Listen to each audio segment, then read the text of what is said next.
Hello, everyone. I'm your host, Paul Sevilla, librarian for the Livermore Public Library.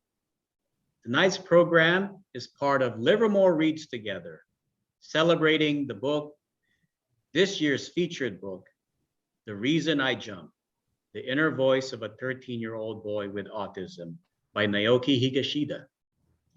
Thank you to the Friends of the Livermore Public Library for their support of Livermore Reads Together. This program includes a Q&A.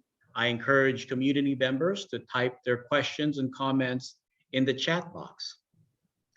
Big thanks to Marion Russ Sharp at the UC Davis Mind Institute for helping to arrange this program and for inviting our wonderful presenters this evening.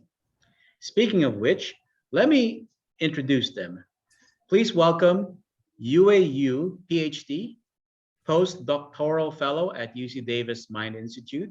Welcome, Dr. Yu. Thank you. Our second presenter this evening is Taffeta Wood, PhD, also a postdoctoral fellow at the Mind Institute. Welcome, Dr. Wood. Thank you so much for having us. Okay, and I'll be monitoring the chat for questions and comments. And by all means, go on with the presentation. All right. So today we'll be talking about some current approaches in autism, celebrating neurodiversity, and talking about some scientific supports. My name is Yue Yu. I'm a postdoc fellow at UC Davis Mind Institute. I have a PhD in clinical psychology. I also work in the collaborative STAR Lab. Hi, my name's Dr. Taffeta Wood. I'm also a postdoctoral fellow. My PhD was in education, mostly looking at efficacy of interventions, meaning what works in classrooms. And I work in the same lab with Yue. Or sorry, Dr. Yue. Okay, Yue is okay. First, we'll start talking about, just briefly, autism spectrum disorder, autism spectrum condition. ASD is a neurodevelopmental condition that is characterized by challenges in social communication, restricted and repetitive behaviors, speech and nonverbal communication. So because autism is a spectrum disorder, individuals on the spectrum may have different strengths and challenges. So some people with ASD may require significant support, while others may need less. So there's often talk that you'll hear in greater, society and social media about high functioning autism or low functioning autism. And we're really, especially within conversations about neurodiversity, getting away from speaking about autism this way. And the reason is it's really more about the supports that people need to be included and to do well in various places like the classroom or in the workplace. When students, children, people are diagnosed with autism, often there's discussion about levels, and what these levels are have to do with, again, their support needs, what they need to be successful. And a lot of that has to do with communication. Some people may be non-speaking. Usually we see that more somewhere in level 2, around level 3 for sure, almost always. But there's this discussion of lower and higher support needs. And even that, frankly, is pretty complex, because you can think a child will need a lot of supports and then they turn out to really not over time, or vice versa.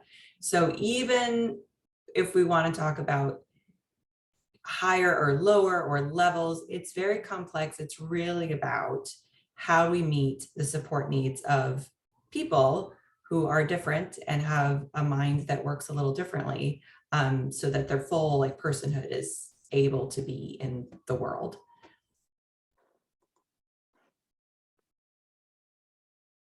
So to that end, what we're talking about by and large tonight is neurodiversity. So this is a way to talk about autism that says, okay, is it something that needs support? often, is it something that needs to be fixed or cured? No.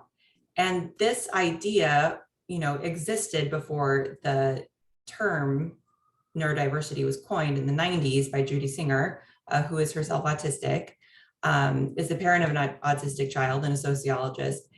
The reason for the term was to say, this is yet just another way people are different, and that everyone needs different supports to reach equity, which is, everyone getting what they need, not everyone getting the same thing. So even though we use the term like ASD, that D is starting to be a little bit controversial. This idea that it's a disorder. It's just things are in a different order and needed to be supported differently. To that end, we, Dr. Yu and I both work in a place that's looking at clinical practices, but that doesn't have to be at odds with this idea that neurodiversity, is a thing, as people would say. So knowing this, the question becomes, how do we use scientific research, scientific approaches to support people in a way that we have some proof works, instead of just sort of throwing things at the wall and hoping to help people, like will it work, won't it work? So we want to use the best approaches that have some proven effect to support people, not because there's something wrong with them, but just because you can have full personhood and still need support. So the goal of assessment and interventions and treatment is to address the challenges and provide whatever support that person needs. So in terms of assessment, the current diagnostic approach often involves multiple components. Includes parent interview, some parent questionnaire asking about what are the concerns, what are some behaviors parents see in their day-to-day life, what their priorities, their goals for assessment or treatment. And for assessment, it also includes some diagnostic observations, the autism diagnostic observation schedule, and do some assessment in the cognitive functioning. Also would include assessment about expressive and receptive language. How is the individual using and understanding language? And some adaptive behavior assessment. What is their daily living skills? And sometimes, depending on the age of the child, sometimes we ask for a teacher report and to see what are some behaviors in the classroom. Also, depending on the referral questions and the goal of the assessment, and providers from different disciplines may work together to answer a question to complete the assessment. Sometimes the team would include a physical therapist or occupational therapist or a speech language pathologist, and collaboratively they work with the family, work with the parents to see what goals are. And the goal, again, for diagnostic assessment or intervention is not to cure autism, but to evaluate ways to better support the child's development.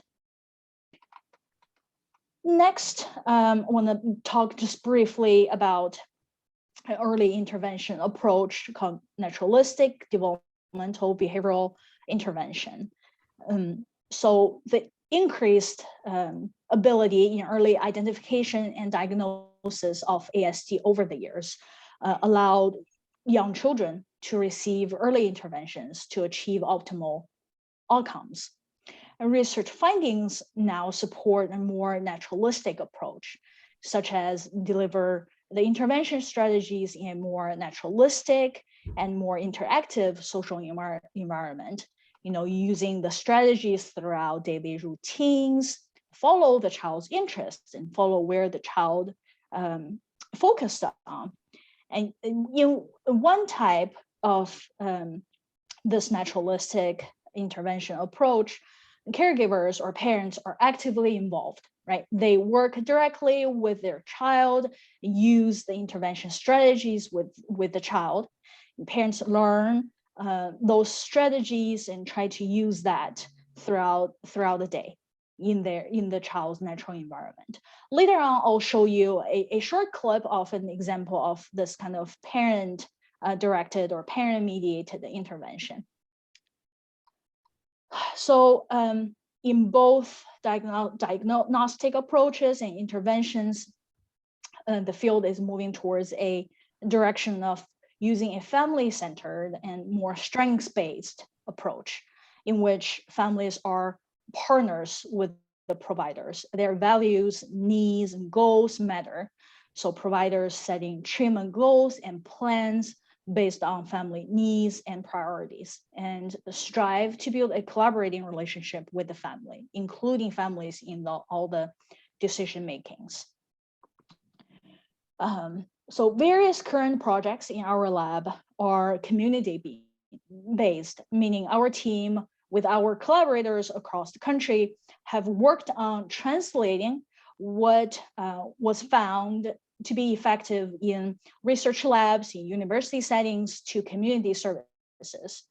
When we adapt those effective interventions to communities, the team collaborates with key stakeholders in the community, such as autistic individuals, family members of autistic individuals, different providers, and funders.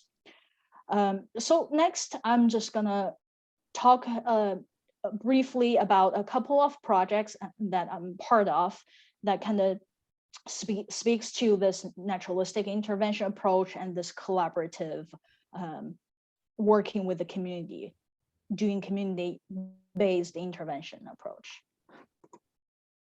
All right, so before I start, I just want to emphasize that I'm just part of this amazing team. We collaborate with folks from multiple sites. You'll see some of our collaborators in the next slide. And this work cannot be done without the hard work from our collaborators. So one of the examples of the naturalistic developmental behavioral intervention I was talking about and the collaboration with the community is an intervention called Project Impact for Toddlers. So this is an early intervention for toddlers with social and communication concerns or challenges. When the original Project Impact was adapted for younger children, toddlers, the research team got input from parents and service providers and administrators. So this collaboration made sure the intervention and the strategies used are compatible with families' daily activities. They're easy to learn and implement throughout the day. So in this project, therapists partner with parents or caregivers of toddlers, and therapists engage and coach parents strategies that they can use in their natural environment during daily activities.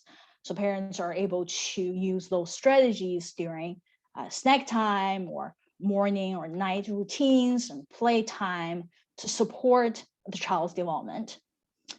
And at the same time, therapists also work with parents to explore goals the parents wants to achieve for their child and develop those goals for the parent. And based on the family's needs and goals, a therapist will work with the parents to kind of individualize strategies and develop solve different struggles the parent is having in their home environment. So providers would model the use of some of the strategies and provide feedback to parents in session, also throughout the whole program, and providing ongoing support and problem solve with the family. So next, I'm going to show you just a short, because it's all talking in words, I'm going to show you a short clip about a mom is playing with her son. So this is part of the Project Impact. So you can see in the video, the mom is really engaged in the play with the child while using various strategies, trying to stay face to face with the child and following his lead and to see where he's looking at and following his interest, and kind of also describing what he's doing or what he's holding up in his hand, and use simple language, use the language at the level that the child is at the moment. And you may also see a third person in that video And that's our wonderful therapist who's providing support and feedback to the mom. Okay. So Paul, this is the part that I'm going to show the video clip. Okay, I'm going to pause the recording. All Okay, right. prompt. Okay. Thank you, Paul. So this is another project I'm involved in called Mind the Gap. So when families receive an autistic diagnosis or autism diagnosis or are waiting for a diagnosis, they often are overwhelmed with the complexity of the system to get their child services, especially in historic marginalized groups. Materials in Mind the Gap were developed with federal funding as part of the Autism Intervention Research Network in Behavioral Health, the ARB. This was built in collaboration with community across the country, including some of the counties in California. And the goal of this program is to connect families to services and support, to provide support that are important to families. So through this program, caregivers are paired with a peer navigator, a coach, over 4 to 6 months for 12 sessions. So a peer navigator, a coach, is a parent or a family member of a child with a disability who has been through the process of accessing services for their own child. So the peer navigator received a systematic training of Mind the Gap to support families. And the time and the format of the sessions are based on what works the best for the parent. It could be online, it could be in person, it could be at a time that is convenient for the family, for the caregiver. And the caregiver set goals with the peer navigator that are specifically tailored towards the family needs and family priorities. And there are also additional resources online for parents, like topics related to how to navigate the system, what is autism. We got some feedback from parents and peer navigators who went through the program. They reported that the connection with the coach, with the peer navigator, was most valuable. And to have someone who has been there and had the experience as a parent was really helpful. And the family also reported that have a peer navigator who can keep them accountable. It was also helpful because they know that their coach will check about their progress, their experience in the situation, can help to see what are some barriers and gaps that they need help with. And also families are happy with there is a peer that had gone through a similar situation, kind of providing that emotional support and validate, just to listen and validate their experience and struggles. And coaches also find the whole experience rewarding, feel like they're making differences in families' lives, and they are able to personalize the program or strategies based on the family needs.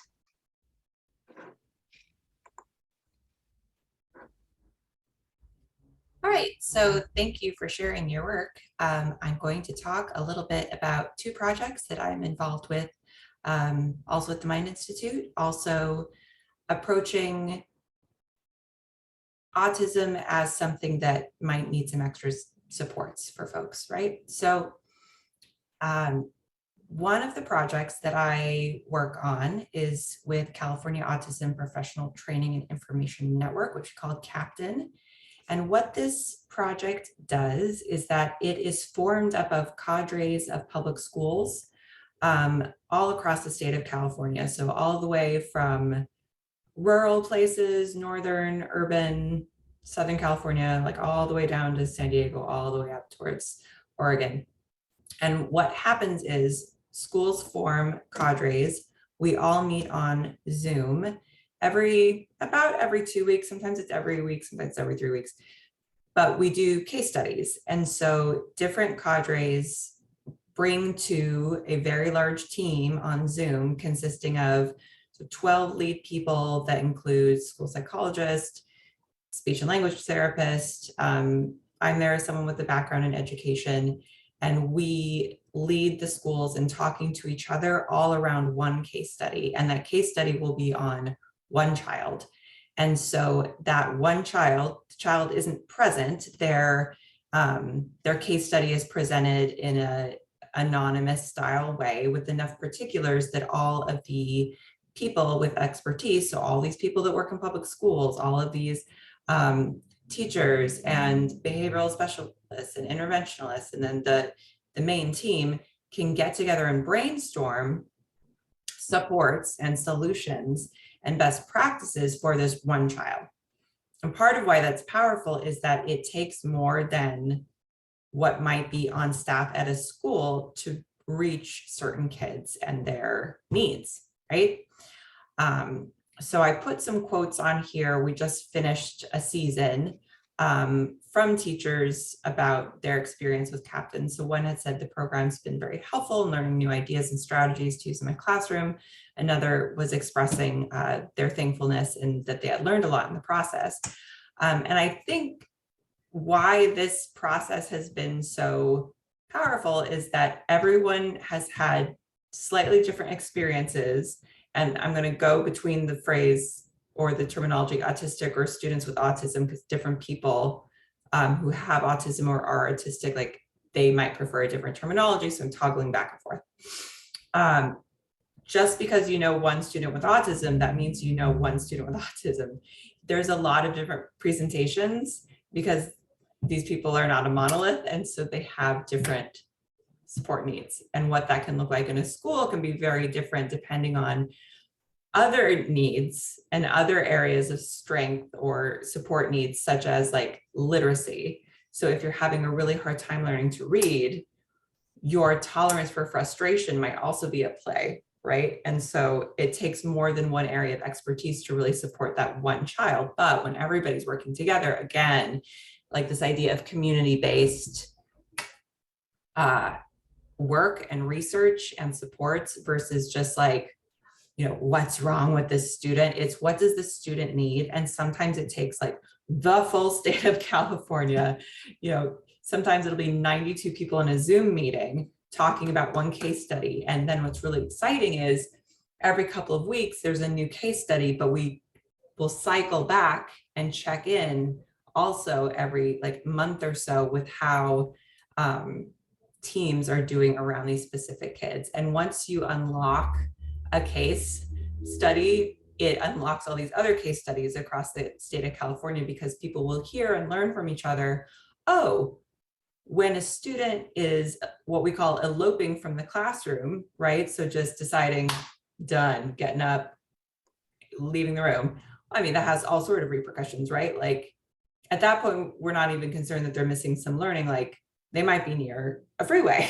So once one person learns like, oh, here's what you do for this, which is one, you prioritize safety, two, you teach some very explicit strategies around what to do and what not to do with our bodies in school. And then three, sometimes like that specific classroom where it is like in directionality to this freeway, like sometimes that classroom just isn't the right spot, right? Which doesn't mean we sequester kids somewhere else. It's just we find the best, most supportive environment, right? So once something like that is unlocked, then everyone that has been in that Zoom knows for all their current students, but then they also know, you know, next year when they have new students, what they can do to support, right? So that's one example of community-based research and sort of research practice partnership, because we don't want to just come up with all these ideas. We need to disseminate them and like get them out, actually like doing what we say that they're for. And that's all I have to say about that slide. Thank you. So another project that I'm involved in is the Classroom Pivotal Response Teaching project. And what this is, it's another naturalistic behavioral intervention, which means it's not about fixing or sort of like boxing down of, oh, the way that the student is moving or acting in a classroom. What it's about is how do we particularly help teachers to respond to students with autism in a way that works for them, that supports learning, but also leaves that child with their dignity and personhood intact in a classroom because they're being included and they're being taught in a way that will work for them. So I'm gonna, on the next slide, talk about how do you study something like that, right? Like the intervention has been developed, but like what's in it? Why does it work? And then, so we have to know what's in it and why it works to study it. So some of the components of what we call CPRT, so classroom pivotal response training, is you're making sure that the student is engaged with you before you're sort of providing them with a cue of what's expected. You're providing very clear and appropriate cues. So that can be something like a visual support of what they're expected to do in that moment, or a visual support that shows like where their body is supposed to be in the classroom. And that will depend on the student's child development level. So are they in preschool? Are they in second grade? Those cues might look different. You're mixing easy and difficult tasks. So you're moving from easy to more challenging over time, because as students, all students, right, get a little taste of success, they're more likely to keep going, like, okay, they get this experience, it feels pretty good, I can do this. I'm not being set up to, you know, experience frustration. They're being set up to be sort of supported through the learning steps. And shared control. So we're following the student's lead, which, as in Dr. Yu's video, that kid loved those balls, right? We're not saying you have to do this. We're saying, what's something that this child enjoys? And I'm going to follow their lead, and I'm going to spoon feed the academic content with it, but I'm not going to say, oh, there's something wrong with this student because they can't X. It's never about something being wrong with a student. It's how do we, as the adults, as the educational professionals, say, all right, we really need to form the classroom around the student, because if there's no student, the classroom has no reason to exist, right? So on the next slide, I have 4 more things that make up CPRT before we get into like, okay, well, how do you even study something like that? So CPRT, we're making sure that we're providing multiple cues. So students have lots of different ways to engage with the learning activity. They're getting direct reinforcement, and it's positive reinforcement, either exactly about that activity or about the behaviors that are expected in a classroom, so that person can learn and learn some social skills, which we all do in school. Things are contingent. So it's like, okay, I know it's expected of me, and then this thing happens. Great, now I'm set up for success. And we're reinforcing attempts, because nobody learns something on the first try. Well, sometimes we do, but all deep learning starts with shallow learning. So we're saying, okay, try and try again, and easy to difficult, and praising students for effort, not just for performance, because we know that's how everybody learns. So to that end, I'm going to show you how we even start to study something like that at the Mind Institute.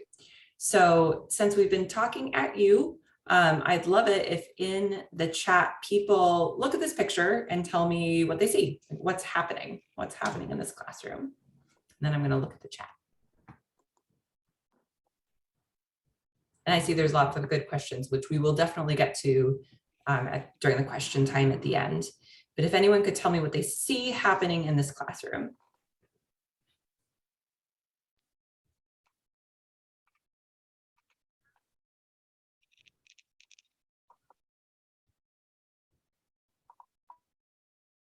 Are they scuba diving?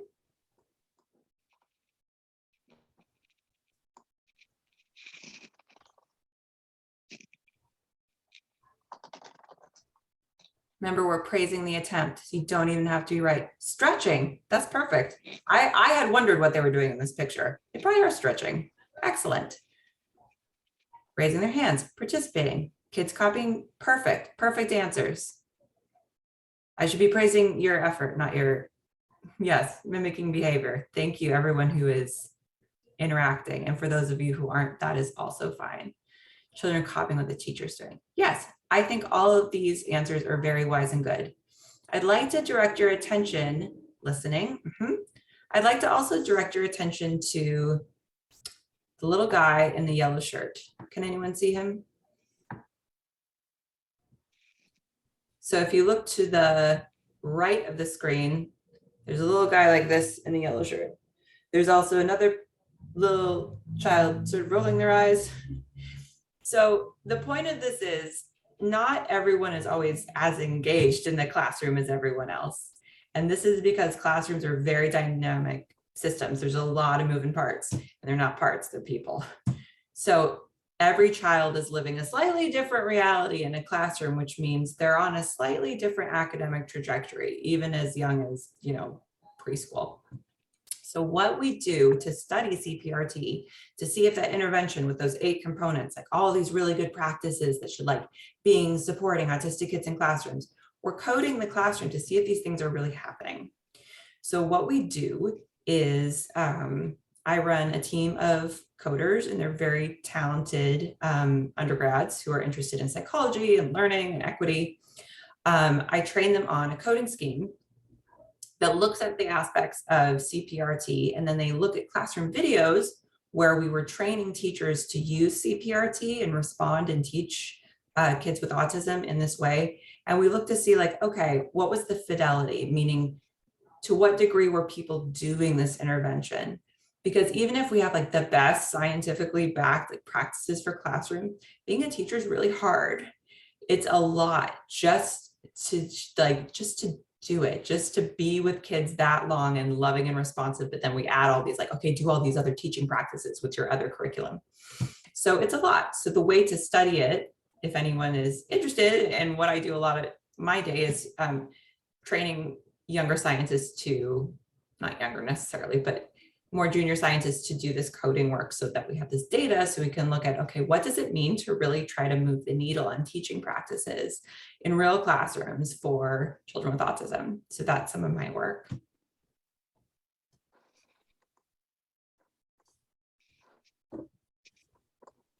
These are just acknowledgements because I was listing off projects that are funded with grant dollars, and I wanted to just thank our schools and families, participants, and then state the grant funders because they like it when we follow that rule. And we are thankful for the funding.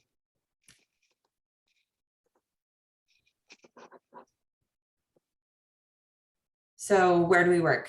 This is the Mind Institute where Dr. Yue and I both work, and I'm going to let her say a little bit about this as well. All right, did you want to step on your toes, or did you want me to take it? Sorry. You can take it. Okay, so at the Mind Institute, we are involved in these types of engagement with the community that we've spoken about this evening. The Mind Institute does do some diagnostic work. It does community engagement work via these studies, and it does just sort of larger scientific research involved with, grant-funded studies, but also working in the community and trying to really translate what we know to get it into the hands of people who need it. And that's why the Mind Institute exists. So it's in Sacramento. It's the medical campus of UC Davis, which is a little confusing because Sacramento is not in Davis, but that is where we are coming from. We don't speak on behalf of them. We just work for them. Just want to be clear about that.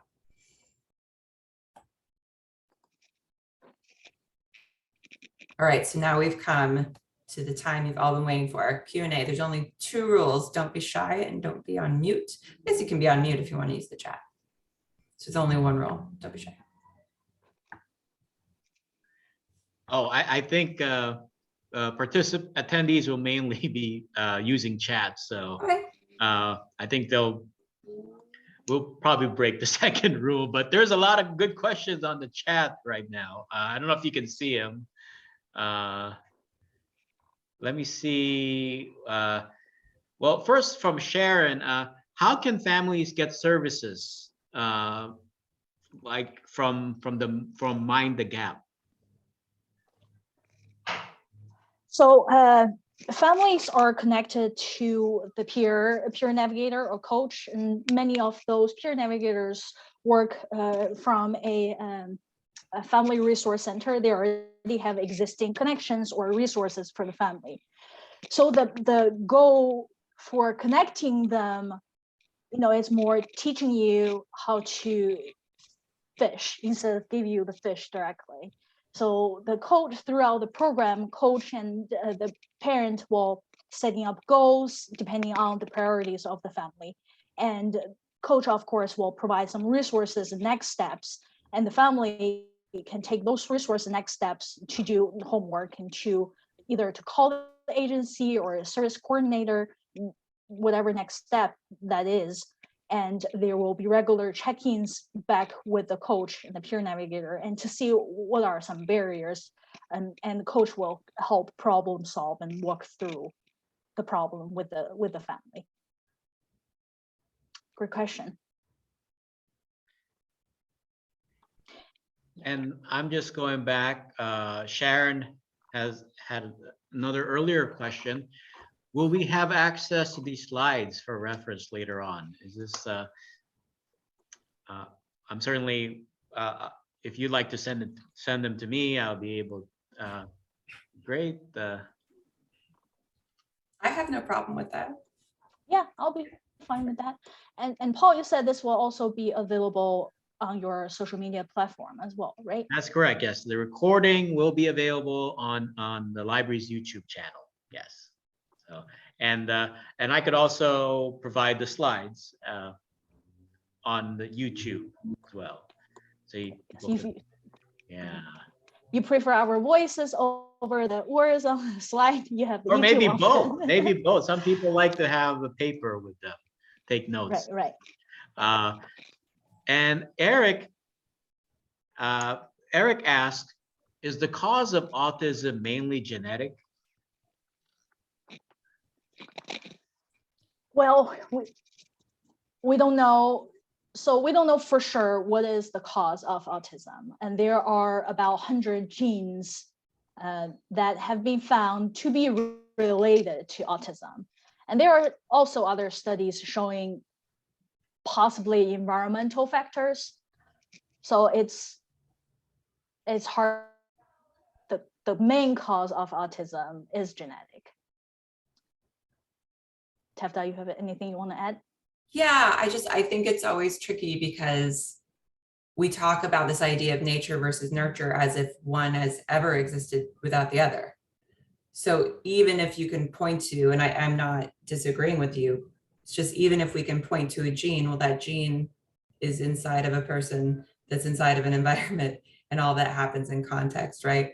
So, well, I think it's a good question, and I think it's important that people, research etiology, like where something comes from and why. At the end of the day, it's always just, it exists in a person. That person needs support. So to me, that's always the more sort of interesting call to action versus the like why and from where. We know these genes are very old. We know this has always been part of the human family. So that's for sure. Yeah, thank you. Sam asks, what's the difference between Asperger's and autism?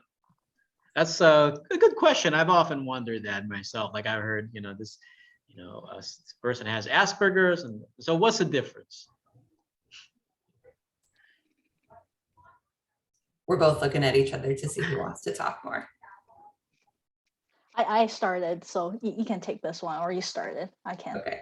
Yeah. So remember when we talked before about like high functioning or low functioning, and those aren't really words we say anymore because it's more about the supports. And then we talked about the levels, but then the levels can be a little bit murky, even though like some people clearly need a lot more support to communicate and some people don't. So with Asperger's, this was this idea that has now sort of, according to the DSM, like gone away. It's not a thing anymore. Now people are just saying ASD for Autism Spectrum Disorder. But now even that's becoming a little bit controversial because some people, not everyone, some people get stuck on this idea that like, well, it's not a disorder, it's a difference. And some people are like, well, it is a disability, but it needs supports. So like all words in the English language, it's based on an idea. Even when you can point to some genetics, it's just an idea. So now there's just ASD. Before it was this idea that Asperger's was sort of this quote unquote high functioning autism, which according to a lot of people had really more to do with IQ and autism, like higher IQ and autism together. But it was way too simplistic a picture really of the kinds of supports people need, what autism actually is. So this idea of a spectrum is now sort of how it gets spoken about, but not to get too philosophical. Like anything, it's the way we talk about it forms the way we think about it. So now Asperger's just kind of got rolled in with ASD. Right. I guess related to that, Eric asked, what are your thoughts about how autism is diagnosed in the current DSM manual?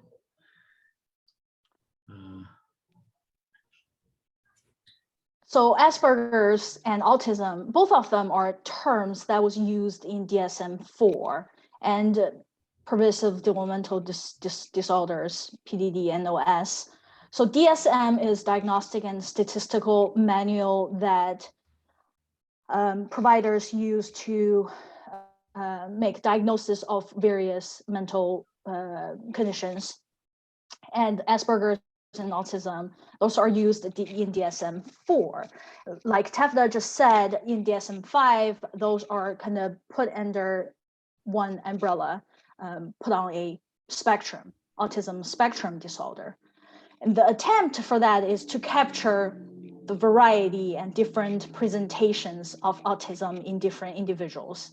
You know, there are people who needed more support versus those need fewer support.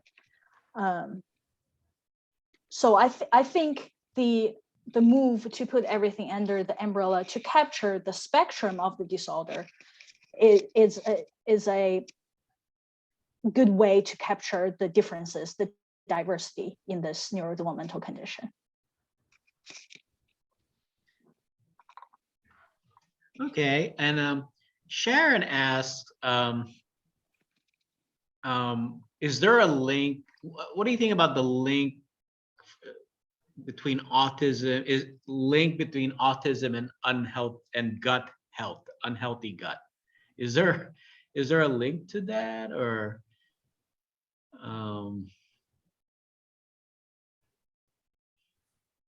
Not to my knowledge.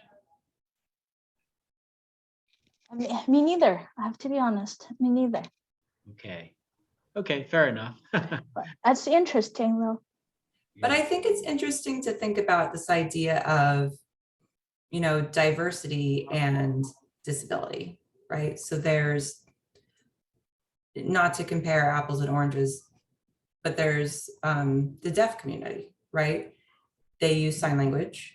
They have, you know, a range of less hearing to just not hearing. So you could point and say, oh, well, there's this thing they can't do. However, a deaf person who's a member of deaf culture would say, okay, well, this is a difference I have and it's part of my identity and these are supports I need. So even if there's something in someone's body to point to and say like, oh, well, you know, this is something that needs attention, it doesn't, I don't think that's at odds, right, with it being like part of diversity. And I'm not saying that's what you're suggesting, I'm just saying like it's an interesting like crux of the issue. I think another angle to this, I'm seeing Sharon's comment and Katie's, for some reason in children or individuals on the spectrum, they often have other co-occurring conditions, either that's more health conditions like GI issues, sleep issues, and some like ADHD, other conditions. So you may see struggles like gut issues you were talking about, Katie, or other more health-related conditions happening in this population. And you know, sometimes we only see the behaviors on the outside, and the child may be struggling with some health issues, or you know, could be some pain in his body or her body that there is no way to communicate. And so sometimes you see this external behaviors instead. So when people use different, I'm speculating, when people use different diet and change diet, some of those issues may be addressed. And you may see some improvement in certain behaviors. Yeah, there's like co-occurring, and then there's an idea that like one thing creates another. So I think maybe we misread your question. I apologize about that. There's often, like Dr. Yu said, co-occurring. Oh, this is a really great question. So how can we better include some of these supportive practices you're researching in the classroom to create more inclusive and welcoming community spaces like libraries, parks, museums, et cetera? So, gosh, there's just so many things, right? So some of it has to do with sensory supports, which is not necessarily part of CPRT, but that's something we see in movements to make things more inclusive. So of course, like we said, if you know one person with autism, you know one person with autism, but we're starting to see even things like noise canceling headphones as an option for people in louder places like children's museums. That's one. I think a lot of it has to do not only like with the structure of a park, but also like I mean, I love Sesame Street for what they're doing, right? With the Muppet who's autistic and is like teaching her friends about like how to sort of approach her in ways that she's comfortable. So I think part of it's like just making sure that everyone in the community knows like people have different sensory thresholds. People aren't trying to, you know, be difficult. They just are experiencing a different reality. Dr. Yue, I bet you have a ton of ideas and I'm talking a lot.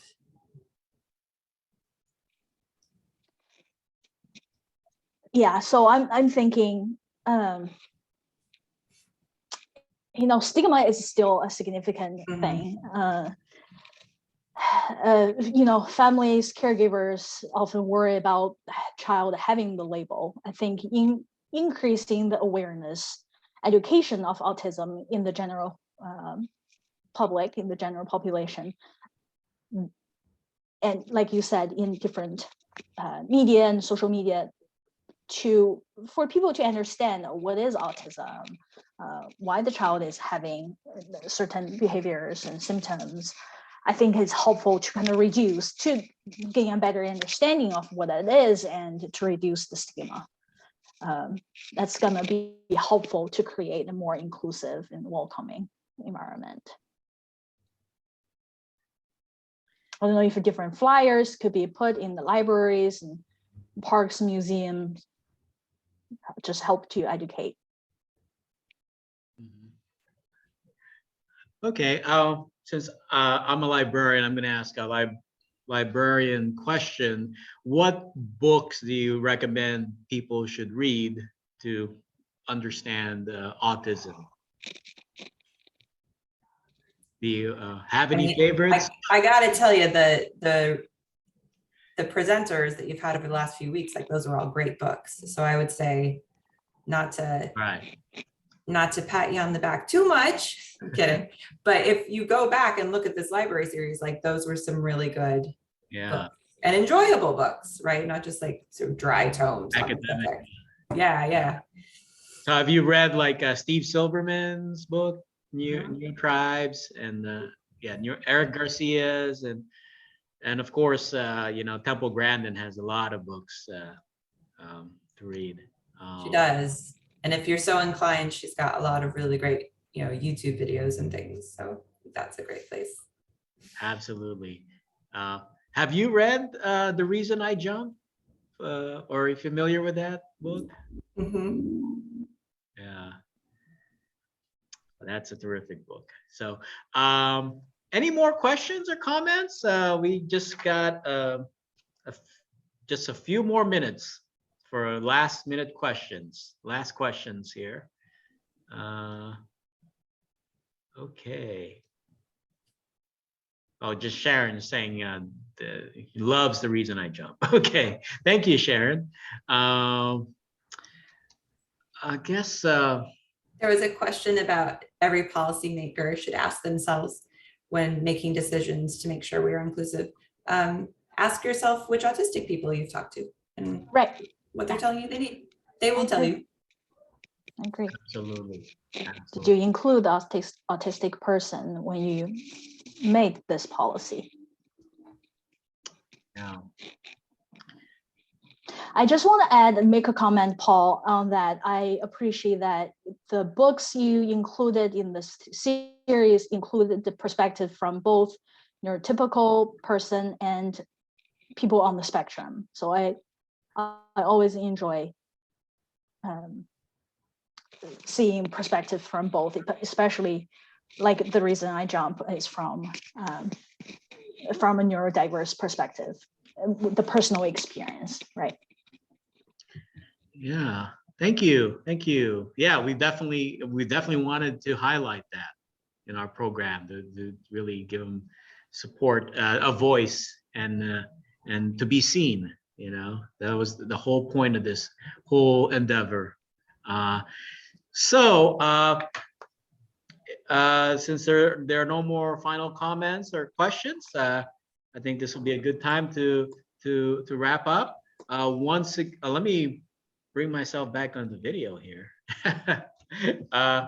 Once again, thank you so much to Dr. Yu and Dr. Starr and the UC Davis Mind Institute for this very informative program. Please join us for our other Livermore Reads Together events. We will have a virtual conversation with autistic teen, poet, artist, author, and autism spokesperson, Mateo Musso, with Annette Musso on March 30th, 7 p.m. Visit our website at livermorelibrary.net or follow us on social media to learn about our Livermore Reads Together events and programs. To our presenters and our attendees, good night and take care. Bye. Bye all. Thank you.